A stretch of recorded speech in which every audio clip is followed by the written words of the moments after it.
Je j'accompagne d'ailleurs le président de C'est pas pour moi.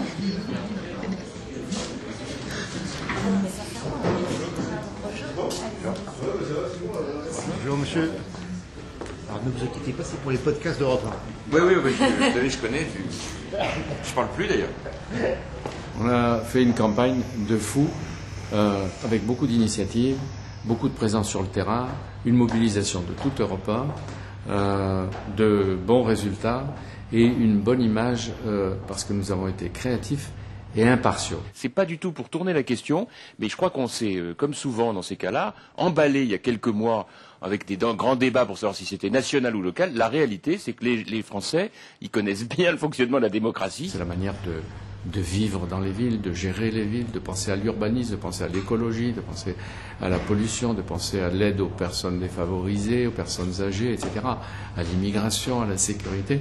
Et on essaie de le faire vivre. Et toute l'équipe d'Europe 1, avec ses correspondants, ses journalistes, ses reporters, à mon avis, je dis modestement, y est jusqu'à présent parfaitement parvenu. Les députés UMP sont 320 plus 1, vous-même. 256 sont candidats au municipal parmi tous les autres. Le premier tour, c'est après-demain. Est-ce que vous vous préparez à la défaite? Pas du tout. Pas du tout. C'est vraiment pas l'ambiance. On est désolé, on est des mauvais clients. Hein. Vous n'en voulez pas?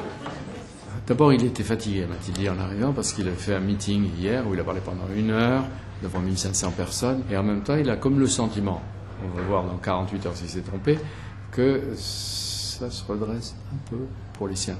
Ça peut ne pas être la catastrophe que certains de chez eux redoutaient. On va voir. Mais en même temps, on sent comme la respiration du pays, de tous les Français, comme une sorte de suspense, là, on respire, on attend avant le choix. Et c'est maintenant, dans les 4 derniers jours, que le choix se fait. Même pour des villes. C'est ça qui est passionnant.